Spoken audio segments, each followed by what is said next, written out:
since 10 o'clock, wondering what on earth we've been doing. I think the odd gremlin has crept into the technology, but we're here now, and hopefully everything will be fine. So thank you very much indeed for tuning in, and we hope the next hour or so will provide some good information for you regarding your well-being and any mental health issues that you may be facing, or somebody you know may be facing. So we're hoping that we'll provide some support for that. So we have today an esteemed panel, and the bit of background to this: Plaza started to run some panels on well-being and mental health at their trade shows, both in Plaza Focus Leeds and Plaza London. And these panels changed, and we talked about various things and various different sides of well-being and mental health, and how we could absolutely build up resilience and use all the facilities that were out there. So we decided for Plaza Online that we really should dedicate some time to the subject, especially in view of what's been happening to everyone this year. So let me take you to the panel, and one of the panel has helped and supported us in these Plaza shows over the last few years. So we have Pat O'Toole, who Pat will talk about her and give her own introduction in a moment. We have Susie Green, we have Faye Fuller, and we have Eric Mutungwazi. Did I get it right, Eric? Perfect, on the money. Amazing, amazing. I've been quite anxious about that for the last few months. So I'm just going to ask the panel to say hi and to introduce themselves, and then we'll get into the actual discussion itself. So I'm going to hand over to Susie to give us a brief introduction. Hi, Peter. Thanks for having me here today. I ordinarily am a tour manager, but that will stop back in February. And I've been running a peer support group open to anyone in music, events, theatre, or anything related to our industries, which has been going about 4 months now. Fantastic. And Faye. Morning, everyone, and thank you for having me. As Susie said, normally my day-to-day job would be as an executive producer / project director, working across live events and broadcast TV. However, for the last 2 and a bit months, I think, I've actually been helping out on the We Make Events campaign as the London lead, which in its own way has obviously brought together a bunch of us where we can feed off each other and also support each other when we're feeling down as well. Lovely, thank you, Faye. Pat. Morning, everyone. I'm a personal development coach, trainer and facilitator. What that basically means is that I help people achieve their goals and overcome obstacles. So I do that for individuals and for organisations. But I've also got a background as a counsellor and a mental health first aider, and I work in the training sector at Rose Bruford College, training and helping with professional development, not just actors and performers, but also design management, technical arts students as well. And Eric, please. Good morning, everybody. My name's Eric Mutungwazi. I'm the Managing Director at Music Support, which is a leading charity specifically for peers in the music industry who are affected by mental health and or addiction issues. And Music Support's been running for 5 years and was founded by peers who all work in the industry in recovery themselves, in whether that be related to addiction or mental health issues. Brilliant.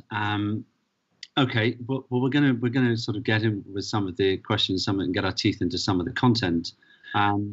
But there is a chat line, and there's a way that if you're watching and you want to ask questions, or indeed if anybody, any one of the panelists would ask for some feedback, there's a react button somewhere on your screen, and if you feel like you would like to participate by reacting, then please do so. We would encourage that. It would help us to understand how everybody is going on today. So to start it going, I just want to get some feedback from the panel about about how they're doing. So I'm going to go back to, I'm going to go to Faye first and ask her, how is the current climate impacting the mental health of peers working in the live events industry? What are you seeing, hearing? What's going on? To be honest, it's not great news. A lot of people that I've known for many years and people that I'm speaking to regularly, there's a lot of depression setting in, anxiety, people not really sure of where both their personal life and their working life is going, what direction it's going in. Obviously, there's a lot of people wanting to hold out ready for 2021, but they're not sure whether to stay in the industry or not.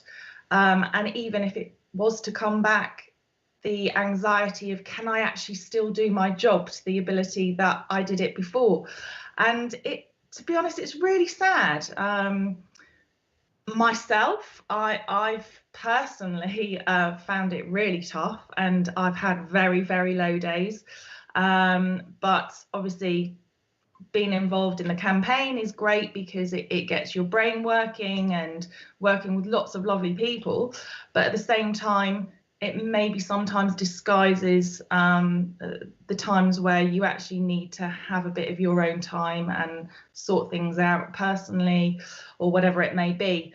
But the conversations I've had with people and what I'm hearing is there is a lot more mental health issues coming out of the state of the pandemic and what our industry is going through right now. Yeah, thank you. And so Faith referred to We Make Events, and Plaza is very heavily involved with We Make Events. And it's hugely noticeable when we have our various meetings that we do, We Make Events, the impact it's having on people and their sense of urgency. They want to get out there and do something. It is palpable. But Susie, how's the same question to you really, and what's been going on for you? I think I'm probably going to echo a lot of what Faye just said. For me personally, I'd say, I didn't coin this phrase, but the corona coaster is a fairly good description. I veer between days where I'm doing okay and days where I hit real walls of depression and despair and real despair.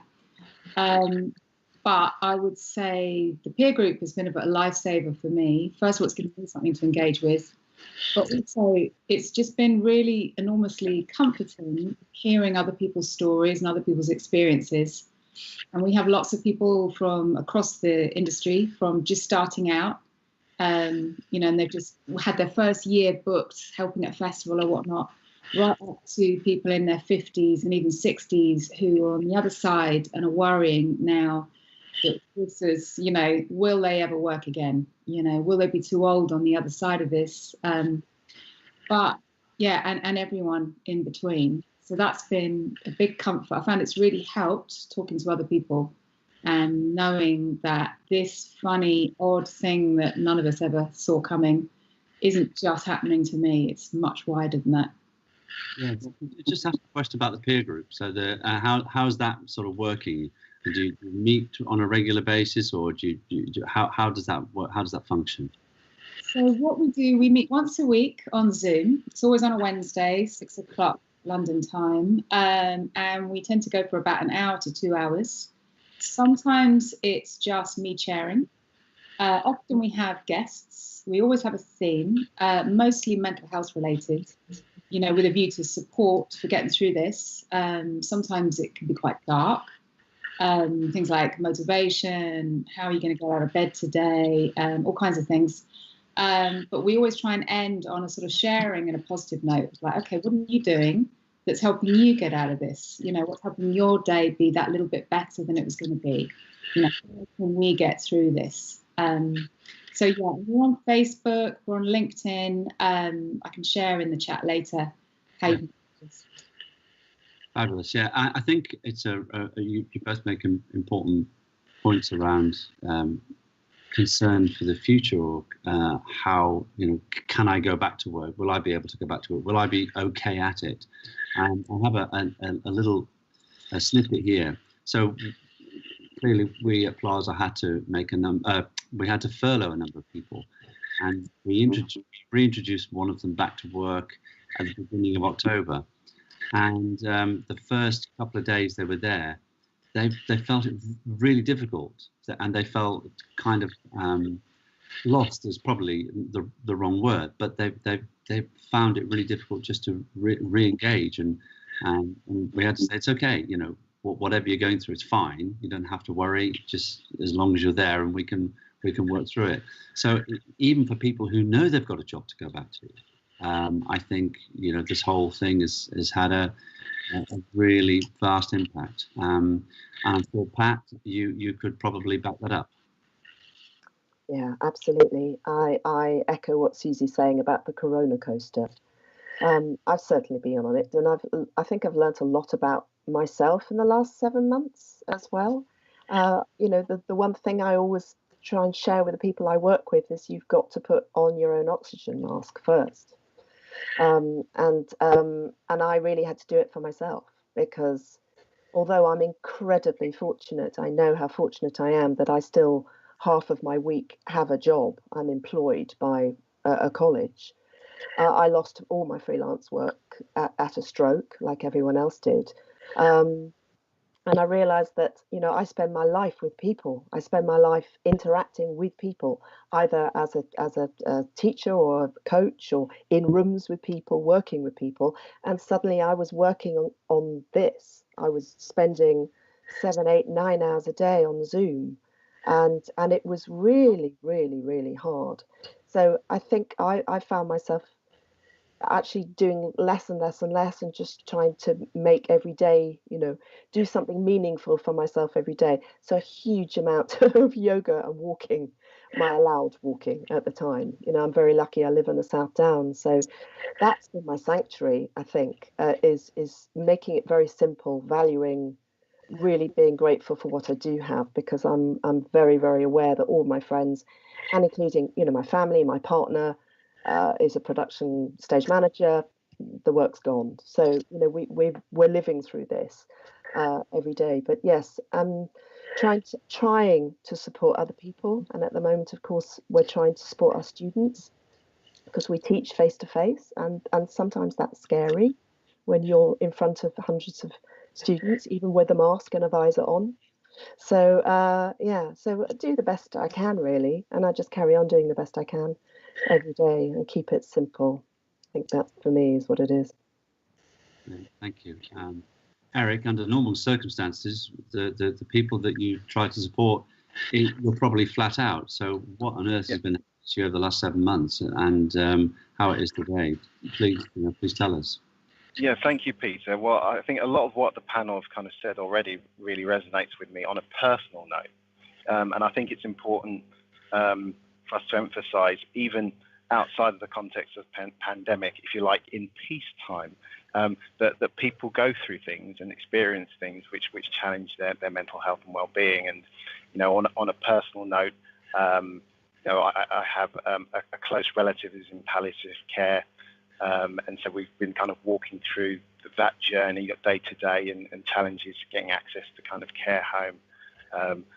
Daughter's just starting secondary school this term, and so there's a lot of change on that front of things, and homeschooling during lockdown whilst trying to work and things like that. And so definitely on a personal note, I felt it, and it is one day at a time, that mantra, you know, and trying to manage that. And you know, there's certain days I think where because you know I'm actively, and our team's actively involved in trying to help and assist people, it can be easy to forget yourself, I think, sometimes, and you know, things sneak up on oneself. And you know, I found myself in a staff meeting with the team earlier on this week. There was a moment, you know, I kind of shared with them, you know, I woke up in the morning, I just had this kind of nagging feeling, and I just didn't quite feel my usual self. And then I realised, I thought, oh, that's low mood. I've just realised sometimes it can be really hard to see things that are so close to you, and having other people around you to kind of point out things can be massively helpful. And you know, to actually be able to share that with colleagues has been really helpful. And and practice what you preach, right? Which is, it's been a helpful exercise for me as well. But on an organisational level, what we've seen, certainly there's been a real spike in terms of the amount of people that have been getting in touch with us since March, April time. We've had touch points with over 1,000 colleagues across the industry in various different roles, in various different positions. And I'd characterise it, if I was going to divide it into 3 areas. We've touched on it already. Work has been a big area stressor for a lot of people that may have lost their jobs or are unsure how long they're going to have their job for. Furloughs kind of been a blessing in one aspect for people, but it also, as you've touched on, Peter, it's also, it's been a challenge for people as well. That sense of loss of identity. People want to work. People want to do what they love and they're passionate about. And people have been talking to us about that. When we've been delivering training, it's been interesting to hear feedback from our trainer about participants maybe sharing the challenges of how do I look out for colleagues when I'm on Zoom all the time? We don't have that same type of interaction where maybe you might pick up on things. It's the water cooler conversation. It's the body language. It's the knowing and seeing people in their daily routines, and maybe the differences that might be indicators that someone's not doing well, and people being concerned that, okay, people haven't come to me yet, but I'm concerned that maybe that there are things that are hidden which we don't know about, and how are people doing. So there are a lot of people feeling that. The second area has been relationships, which again have been a blessing and also a challenge, I think, to some people as well, which is peers finding themselves maybe in a setting where they're spending increased time, more than usual, than they would with their partners, or if they've got dependents and children and the family setting, and that actually being a challenge. Actually trying to navigate. I know, we're during lockdown, the first couple of weeks, I think I got under my wife's feet quite a bit, and I got into trouble just for, you do things which are out of your routine, out of your pattern, out of your norm, and it's a relationship, and you're renegotiating kind of positions and points on things. And so that's been a real challenge for people, as well as the flip side. It's actually been a real comfort for people actually to be able to spend more time with their loved ones as well. And then obviously the health aspect, again, just to echo what Susie said at the front end, we've seen increased kind of volume of people who are screening for anxiety in particular, about 50% of people that we're speaking to, depression, over 30% of people that we're speaking to, and that are screening for these things and need help and need support. But the amazing thing as well on our travels to see, as well as the services we deliver, there are other great organisations that deliver services. It's seeing the resilience and the fortitude and peers looking out for one another, and that's been the most touching and moving thing.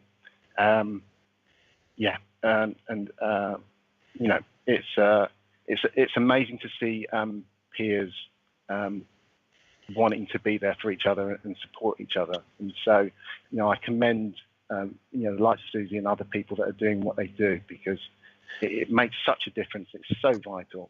And hopefully the other side of this, when we come through this, we'll be even more resilient, and we'll be stronger as industry and industries, because we have those relationships that have survived this. Let's hope so. So a little insight to me. So I'm maybe a bit like Faye and Susie. I've been a nomad since the early 90s, spending little more than 2 or 3 nights a week, or maybe a fortnight at home, and all of a sudden in lockdown, to be spending 7 nights a week at home, and having to go through all that stuff. Not being a nomad, not living in hotels, and all those things. And for a while I was going, this is great, this is just brilliant. And then after about 3 months of looking at the Zoom screen, I'm going, no, I need not to do this anymore. I need to get on the phone again. And it even got to the point earlier on this week, I think I was explaining to a couple of my staff that I did something really exciting to try and change my day. I went to a different supermarket just to change my drive. It didn't fix it, but it was certainly something different. Anyway, enough of that one. But thank you for your answers there.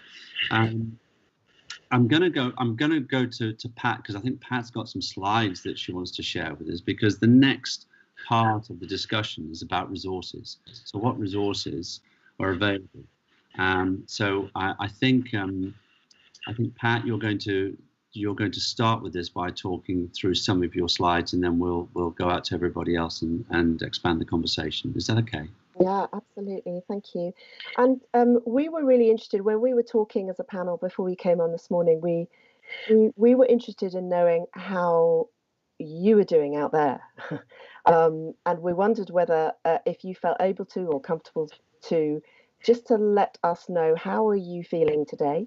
And you can do that by using the reaction emoji. And just you've got a range of, I think you've got about 4. See if you can pick one and just put it up for us and see if, or put it in the chat so we can see how you're doing, because we want this session to be, it's incredibly useful to talk and to share.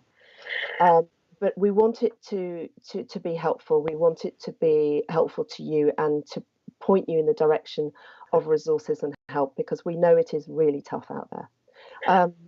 So if you're able to do that, I've got I'm watching the live feed on the left-hand side here, so I can see what you're doing. If you're able to, if you're comfortable to, just give us some indication of how you're doing, and we will keep an eye on things if you've got anything you want to ask us. So the slides, I've got a couple of slides, very few. I wanted to point all of you in the direction of some of the things that are available out there. So I've been involved with many other people in the Mental Health Charter for the Performing Arts. And on the next slide, please, you can see what that is. It started in 2016. Many of you have heard me speak about the Charter before, and it was really in response initially in schools at the MTA, actually, the Musical Theatre Academy, with those of us who are training young performers, worried about the rising prevalence of mental health in training institutions, and we wanted to do something about it. So Angie and Anne-Marie started a charter which basically would seek to harness the collective potency of agents, producers, drama schools, associations, and casting directors, and industry providers, people like White Light, PRG, get them together and go, can we do better? So I wanted to put you in that direction first to the Mental Health Charter. I put a link on the bottom of that slide. What it basically does is a commitment to remove the stigma around mental health, and also to be able to support and direct people where they can seek help, and to be very proactive about this, not reactive. So I wanted to share that first of that website. And the next slide, please.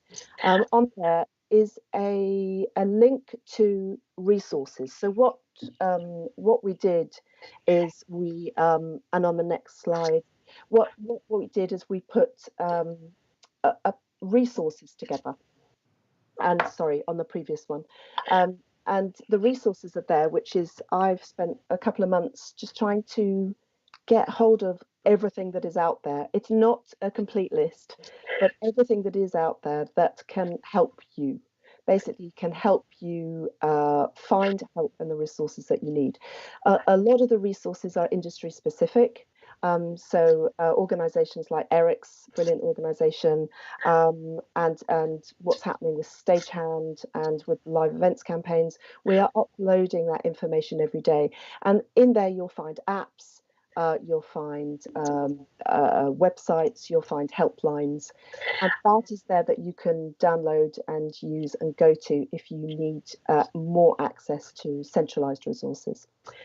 I wanted to share a tool that I use with my clients, and on the next slide you'll see some circles, and the circles are basically something that when we feel overwhelmed, when we feel completely like we do not know where to go and where to turn, What I have done a lot with the people I work with is ask them to consider this.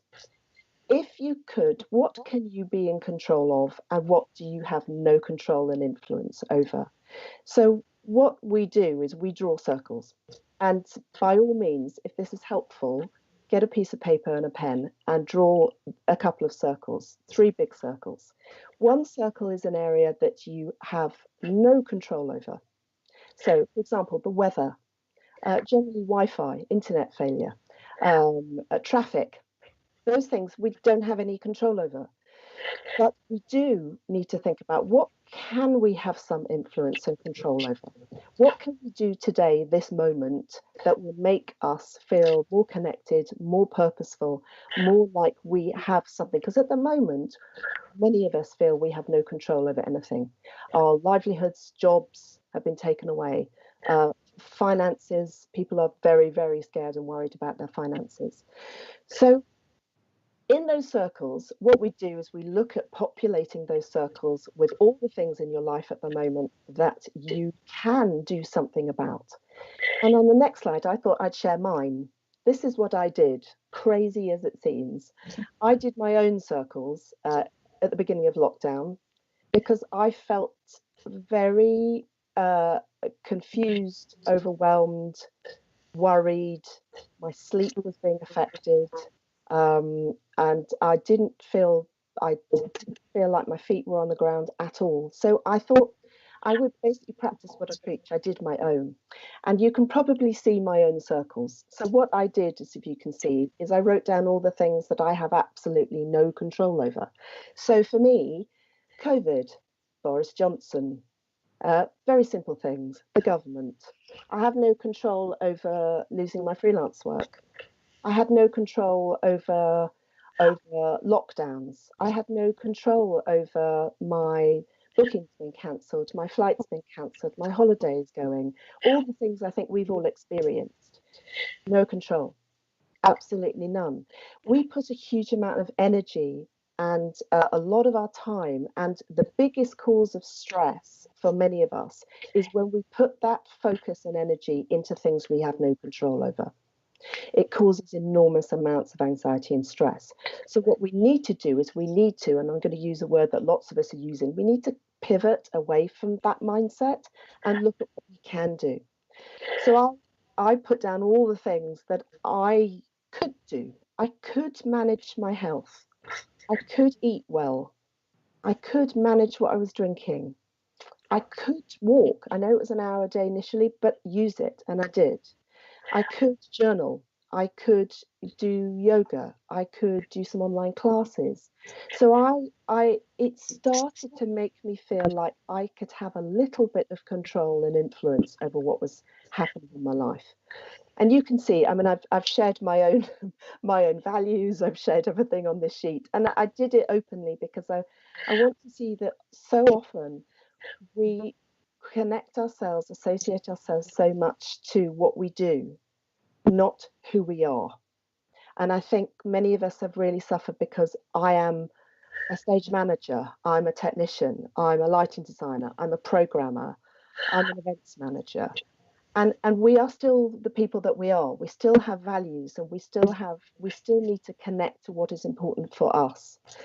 And that's why I found doing the circles was helpful for me. I still do them quite a bit. I write them down regularly just to keep reminding myself that today there are things that I can do to help myself. I wanted to share it with you. If it was something that'd be helpful for you to think about, please use it. Just have a think. I just want you to have a think today about what can you influence, and put less focus and attention over what you have no control over. So the last slide is about me and how to get hold of me. There's links to Zoom, there's links to websites, there's links to resources. And if people want to talk to me, want to email me, want to message me, want to ask me anything, I'm really, really, really happy, and I would welcome you doing so. Thank you, Peter. Brilliant. Thanks, Pat. I mean, earlier on, Pat asked people to give us some indication of how we were feeling. Have we got any results then? Anybody giving the results? Anything happened? Anybody? Yeah, I can see. Yeah. Lots of very sad faces. Oh dear. Yeah, which is, it's not surprising. I think that's What has happened in We Make Events, and maybe they would be able to back this up as well. And we've had a phenomenal amount of people who want to get on, and there is a desire to go out there and take action, whatever action that might be, and we have to do that with caution. We have to do that in a way that protects everybody and break the law. But at the same time, whilst people are trying to do these things, and most people are doing these things,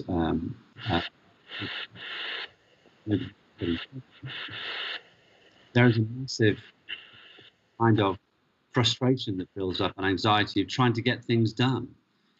So people who will come to us with an open mind and open heart to help, within a period of time, depending on them as individuals, all of a sudden they're finding that difficult too. Would you agree? Yeah, most definitely. I think because everyone comes together with so much passion and wanting to do the best they possibly can to save our wonderful industry as well as their own personal jobs. They can't, I'm one of them. You come, you want to do the best you possibly can and get people on board to help, but you throw yourself into it that sometimes you possibly forget there's other things that you need to be doing, or you need to take a step back. And everyone is volunteering their time for free. Everyone is really busy. But then there's that frustration that you might need this piece of information to help you to do whatever you're doing on that certain project. And it does get a little bit fractious because everyone is really trying their hardest, but everyone has got so much more going on in their lives as well. It's not just about the campaign. They might have a business, they've got personal life issues, they've got a family, they've got homeschooling, they've got a member of their family that might be sick from COVID or any other illness. And it gets a little bit fraught, and people do get frustrated with each other. But then what's really lovely is we do have these WhatsApp groups for the teams that we're part of, and every now and then we do put messages out going, guys, if you need to talk, we're here, we're all supporting each other. And so it takes you back a little bit. And also, I guess the other frustration from that is, as you said, there are people wanting to get involved and not necessarily do it the right way and want to make noise. So we also face the problem of, I hate to say it, keyboard warriors. And it gets to you personally as well. You do take it as a personal attack when you think, well, hang on a minute, you've got no idea how many hours I'm spending behind the scenes trying to help our industry. And then there might be this one little thing that just tips you over the edge, and it's like, but yeah, no. Well, yes, thank you. And I'm sure, Susie, it's with your group as well. Do you get that? Do you get people going, look, why can't we go and knock this wall down? Why can't we go and do something? How you cope with that? And then we'll come to Eric, who's going to talk about other things that are available as well. Yeah.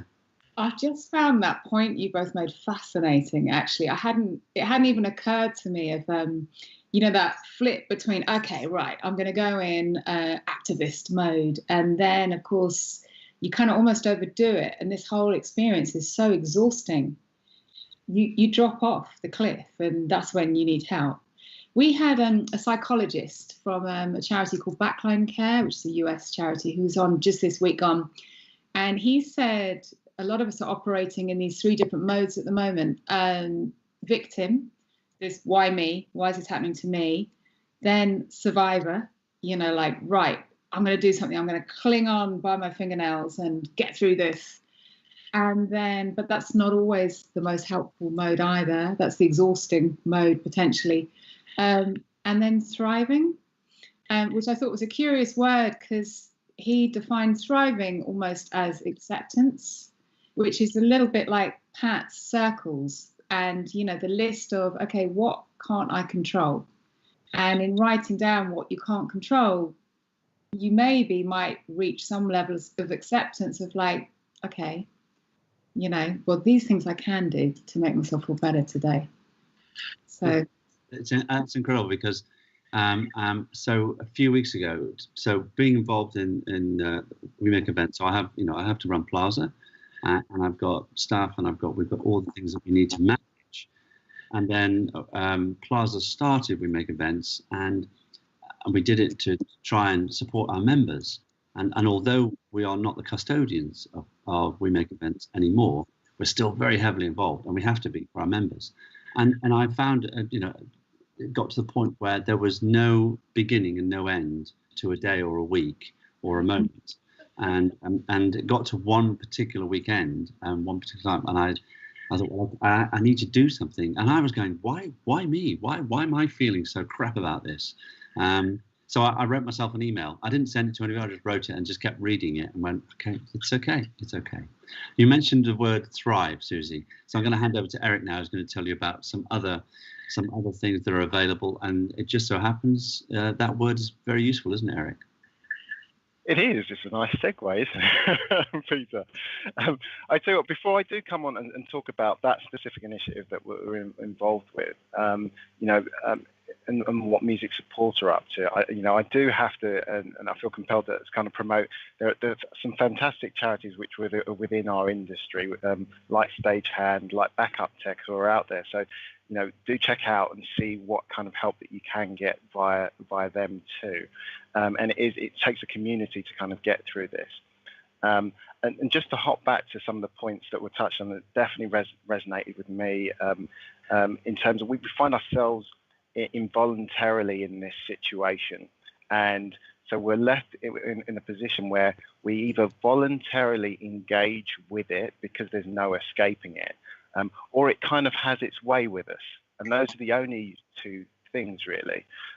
But the really interesting thing is that subject to what choices that we make, whether we do it voluntarily or we don't, if we do it voluntarily, there's a chance it's using a different part of our brain that actually sees it as an opportunity and an opportunity for growth, as painful as it is. And it's not the type of growth that we would choose, but it can potentially produce a positive outcome. And one of the things certainly as a charity that we're thinking through it daily is, okay, well, how do we at the other side of this come out better?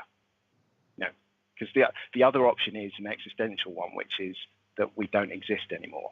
And you can apply that to the individual as well. So it's to kind of encourage, and it's not to downplay the moment, because it's fine to feel sad, and it's appropriate and it's understandable.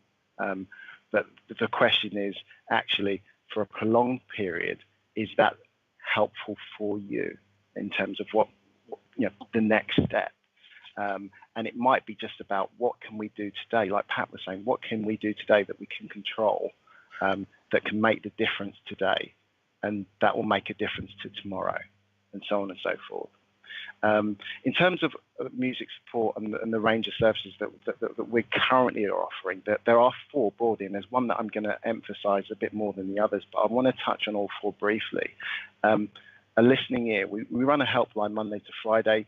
You can phone that. It's free phone. You can speak to an industry peer that's trained to hold that space. And sometimes it might be that actually to be able to speak to a stranger in confidence is what's needed. And we can give advice and support, maybe signpost. And if at the most acute end, if people do need to find a vetted and accredited therapist or treatment or residential or non-residential treatment facility, that's an area that we work with, and we're available via our helpline, which is 0800 030 6789.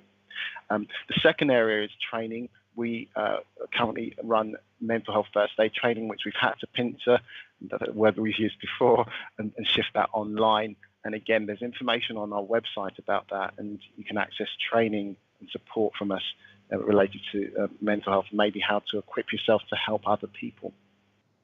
The third area is support groups. We run every Monday a 12-step support group for anyone that attends 12-step fellowship working within the industry. It can be any 12-step fellowship, or you can be a newcomer to recovery. So again, that's a theme of addiction and recovery, and getting support from peers that, as well as are on that pathway in recovery, have industry experience as well for context to support you through this. The third area, which I'm going to emphasize now, which is an initiative that we started at the beginning of April, which is how to get access to services and support and some practical tools to help peers when they're everywhere in the country or in the world. And in times of lockdown as well, there's a lot of isolation, and using technology to do that. And Thrive is a social enterprise which have produced an app, which is the only NHS-approved app specifically for the prevention, early detection, and management of stress, anxiety, and depression. So some of the things that we spoke about, and the hidden wiring, if you like, is CBT, which is cognitive behavioural therapy, if you're not familiar with, but there's a type of support and access that you might get if you get screened for anxiety and depression. But beyond being a responsive and effective way of dealing with anxiety and depression, CBT, the tools that you'll find within it are actually really good and positive life skills for prevention. And so really the app is put together in a way which is to help support in really accessible and interactive, bite-sized kind of chunks, help people build up resilience and tools that might prevent in the first instance, or if things are escalating, be able to detect that early, and also how do you manage that, and where do you get signposting from as well. There are various resources within the app which give you different tools from CBT learning, deep muscle and relaxation techniques, distraction tools, and it's all housed within your fingertips, basically. There's also a mood indicator, and it gives you an opportunity to kind of track how you're feeling as well, and see that and journal that in confidence as well. The app comes with the app licenses that we're giving away for free, comes with in-app text-based coaching. So if users have got concerns or they want to learn how they can use the tools better, and they might want to talk to someone about that, you can do that through the app. We've worked with Thrive to develop signposting within the app as well. So there's a resource area within the app which you can access and find out about support and further support that's available on the same themes related to your mental health and well-being too. And you can download that via Apple Store or for Android, Google Store. And there's a unique code which we're making available today. And you can either get that via our website, but there's also a flyer which I think we're going to get up on screen, but which we're going to be making available via website, Plaza, and during this session, which gives you all the information about how you can access this resource. And we have a limited amount that we're just giving away for free. And it's, like I said, it's hopefully an additional resource among the other resources which are out there, which you can use and have access to for 12 months to provide you with support on your travels. Brilliant. That sounds amazing. I think that is on the screen at the moment, that slide. Fantastic. Okay. Well, it's time for audience participation a little bit while we have the next question or next discussion point, which is, are there any gaps in mental health provision, and how can we as an industry help fill those gaps? So anybody who's out there who has experienced anything and would like to send some feedback to live to the group right now, then that would be fine. Please do that. In the meantime, it'd be good to get some feedback from the panelists to know if they know of anybody who's experienced where the gaps are and what that might be, or indeed themselves where the gaps might be. So yeah, they're coming in now.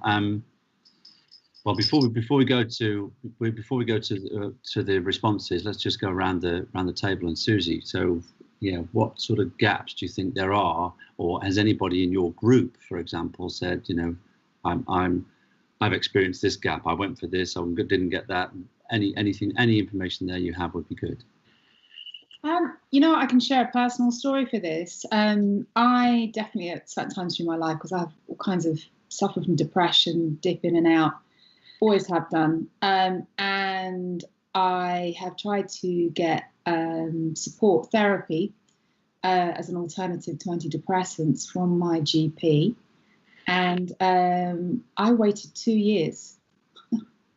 That was my experience. And that was before any of this was happening. So obviously that's just my personal experience. But I find if you're trying to help yourself without going the antidepressant route, that can be quite hard. So I would just say, you know, so it would normally ended up being self-funded.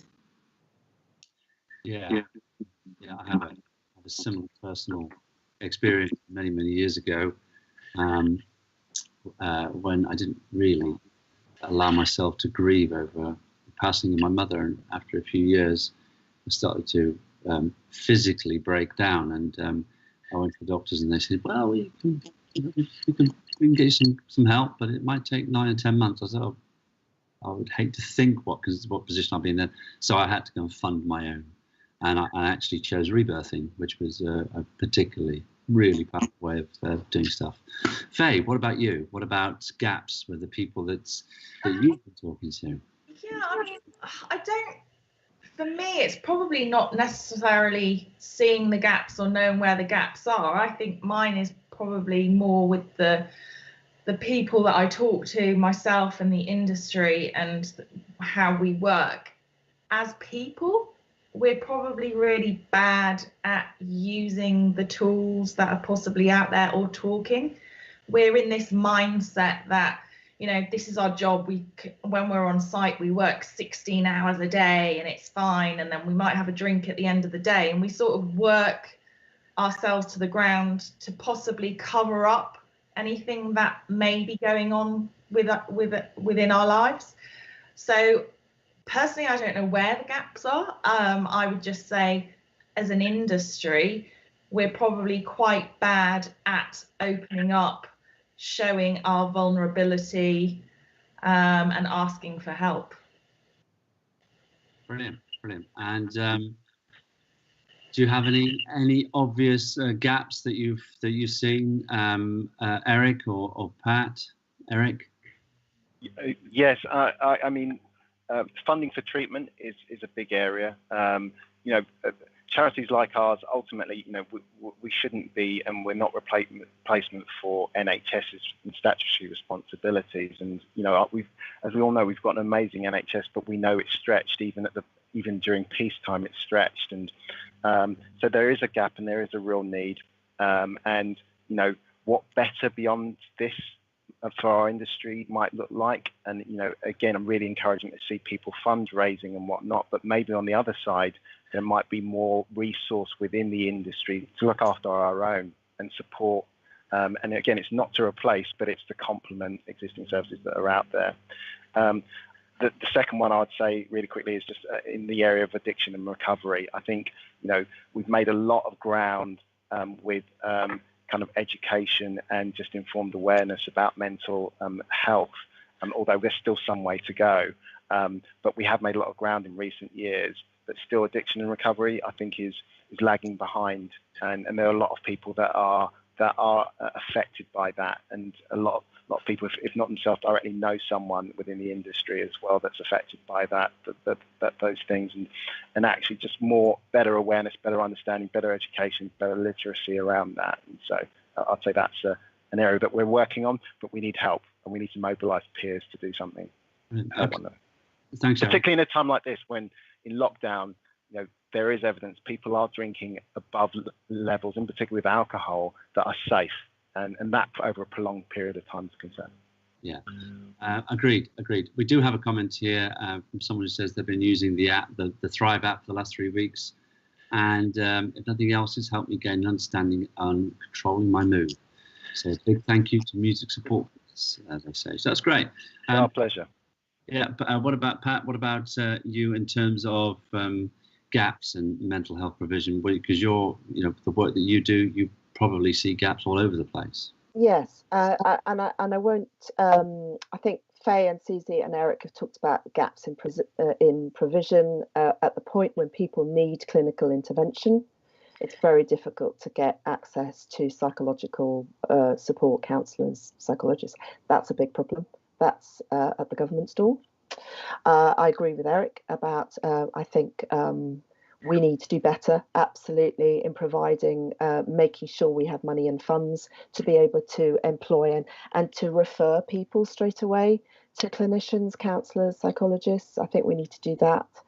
But I wanted to pick up what Eloise has written. She's as a student with mental health problems going into the industry, and I think that this is something that training providers, drama schools need to do. I think we're starting to do better, but we need to do a lot better. At Rose Bruford, we're introducing a new app called Fika to support our students' mental health and well-being. We're doing the induction on Monday morning. We have got to plumb in managing anxiety, building resilience, understanding what those things as a core part of training. It's as vital to do that, to prepare young people going into an industry which is incredibly, at the moment, it isn't there. I mean, there's already anxiety and stress. We know we have one of the highest numbers of people with mental health problems, and in the sector we do this, but this is getting a lot worse.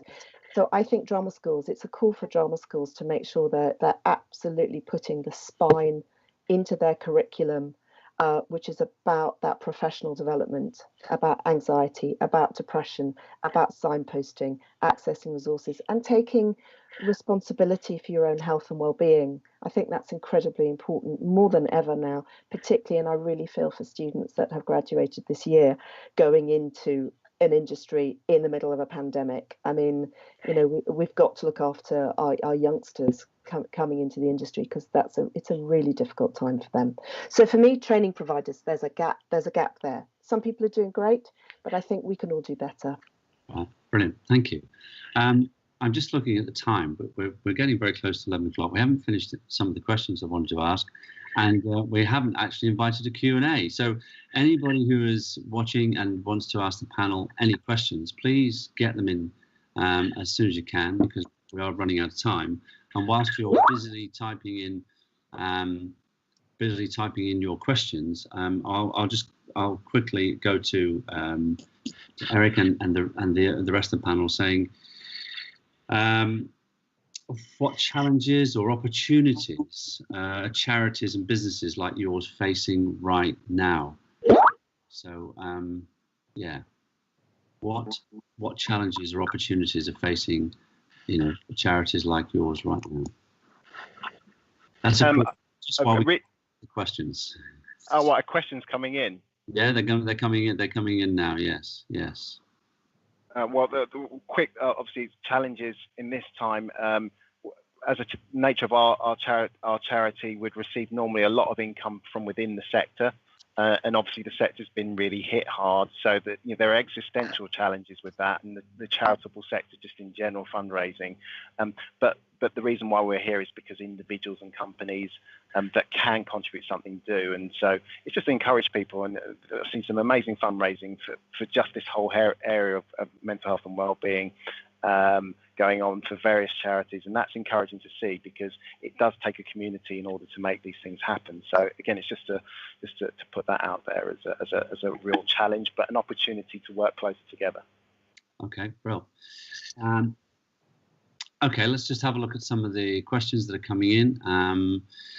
There's a question here: are there free coaches / therapists for the non-concert touring sector? I would imagine there are, but I would have no idea how to contact them. Pat, I mean, I know myself and other colleagues are doing some coaching gratis. I certainly have offered to do free coaching over the last 7 months. I don't know whether officially there are, but I do know that some people are doing some pro bono work for certain, because we all understand that people need coaching and they need support more than ever. But finances are very tight and non-existent. So that's not a long-term solution, but it's one that we're trying to do to support our colleagues and brothers and sisters in the industry. But I don't know for certain about free. There's obviously a lot of free access to counselling, and Eric's already talked about what's available on Thrive. But officially, in terms of coaching, I'm not entirely sure. Eric, would you support? Would they be, for people who are working within the industry but not touring? Could they come to you and you point them in the right direction? We certainly can point them in the right direction in terms of vetted and accredited clinicians that can provide therapy. And in my response to that question, I'd say be wary of it, particularly from a therapy perspective. And I know because that's what we work with therapists. Be wary of it just seeking just free support. There might be other ways to get funding, which we can speak to you about. And there are organisations like Backup and Tech and Stagehand that might provide the funding. But then always it's the starting with a therapist. It's making sure you've got the right recommendation to someone that's accredited and vetted. I think it's worth pointing out at this stage that charities have articles, which means that they're only allowed to give out their funds under certain circumstances. Any charity has this, and we know that charities within our sector have amended their articles to be able to support people who are struggling because of COVID. And of course, that means there's hundreds of thousands of people who are struggling on many different levels, whether that's just financial or whether that is to do with well-being and mental health. But nevertheless, Backup and I believe Stagehand have amended their articles, so someone can approach them for funding for a number of different reasons, and especially if they've been affected by COVID. So, which is great news. And I know that both those charities are heavily fundraising at the moment, and certainly we make events. We are contributing funds to charities, so people can go and apply for grants for a number of different reasons. So that's really great news. Okie dokie. Another question here. If touring resumes next year, what planning will be done by production managers in order to ensure the crew safely, as budgets, of course, will be down?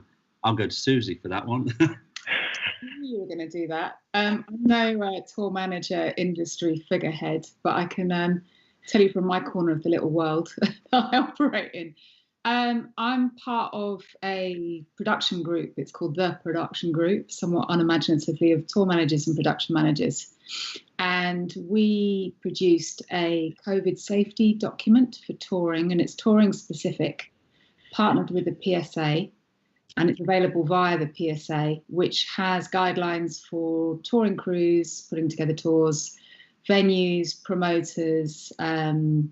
So that would be in regards to safety for COVID. As for mental health, I hear you, and I wish there was more support being put in place. But what I hope will happen out of this weird time that we're in at the moment is people are talking about this. And again, within the group I just mentioned, we are educating ourselves on how we could deal with issues with crew as and when they come up, because they do come up, especially when you're a production manager or tour manager and you're in charge of people. There are things that happen when you're away from home and people are tired, whatever. And from that, actually, I've just been doing training via music support by Eric, which is mental health first aid training. Which I totally recommend for anybody in this industry, whatever position they are within a tour. It's just about recognizing when people may need help and having a sort of toolkit of how you might deal with that and how you can reach out and actually be of help. Yeah. Okay. Let's go to another question. So thanks.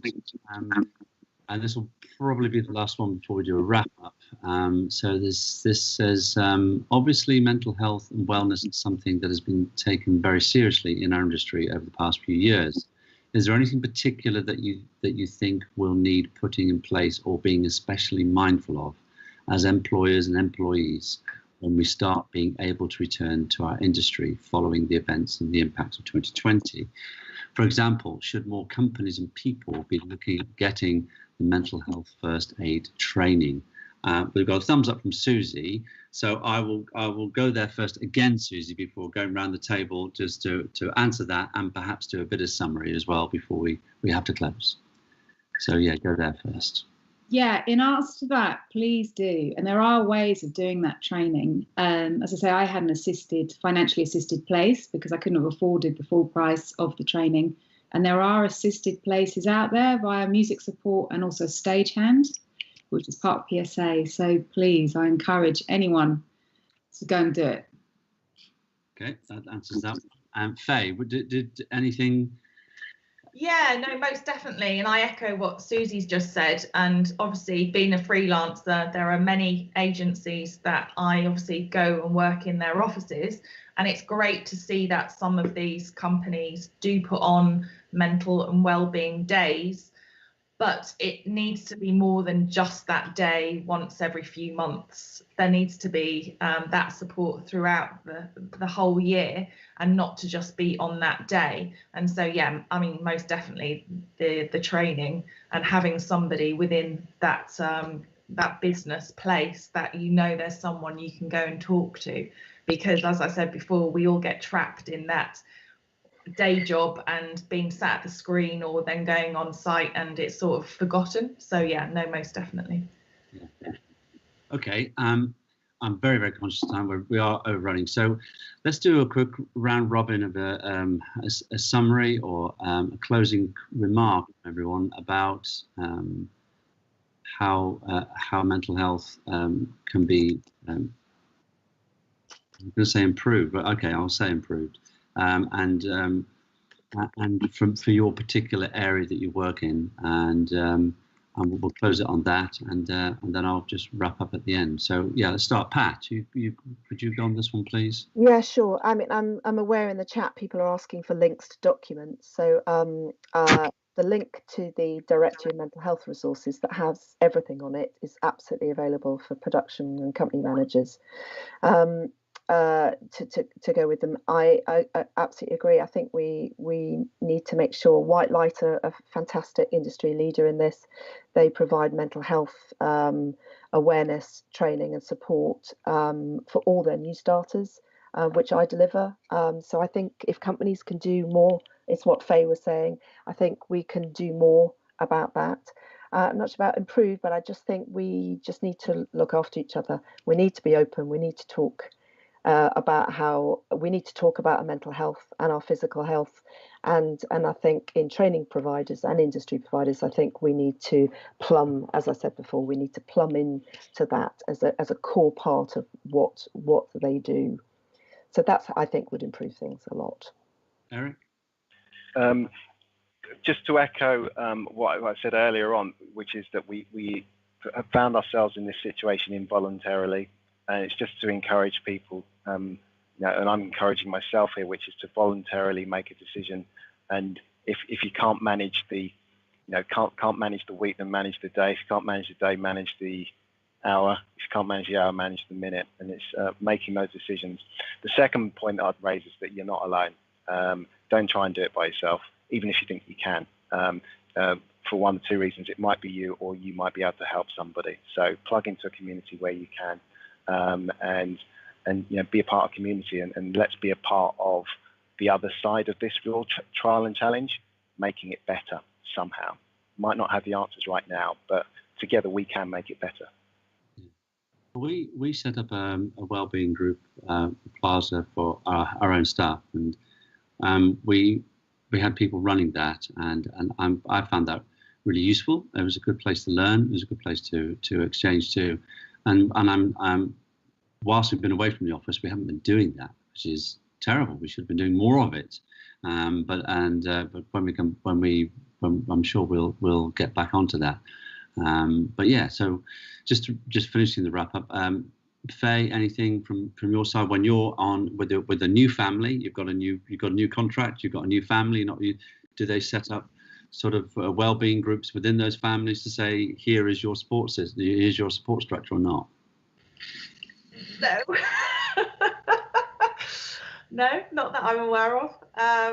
As I said, that there are some businesses that are very good and they include you as part of their internal staff if they do these days. But generally, no, you walk in, you work on your project, and that's it, type thing. But yeah, I mean, my advice is talk. Just don't be embarrassed. Talk. Yeah. Brilliant. Okay, Eric, final word. Can I piggyback on that? Because I think it's an important point. You know, we all know that our industry is heavily proportioned with freelancers, and so the concept of who's accountable, accountability, and looking out for each other. And I think there's a challenge there, but there's our greatest opportunity probably in this season. We've got a bit of time, forced time, to think about actually on the other side, how do we look after each other better, and whether or not you have a statutory responsibility. I think we all appreciate that we've got a moral and ethical responsibility to look out for one another. Yeah, I mean, wouldn't it be great if there was you're going on a tour and it probably already happens, and if it does, that's brilliant.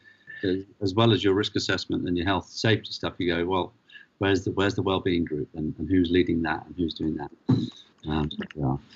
Okay, look, I think it's now 12 minutes past 11, so we've overrun our slot, but I think very, very well worthwhile indeed. Thank you so much to Susie, Pat, Eric, and Faye for being part of the panel and sharing. It's been great. I believe this has all been recorded, so anybody who missed it and wanted to catch something, you can. I'm sure all the links and information can be found on the Plaza website. I'm sure that will be there too. And getting in touch with any of these guys independently, I'm sure you'll be able to do that as well. So thank you for watching. Thank you again to the panel. Have a brilliant Friday and a great weekend. And thank you again. See you soon.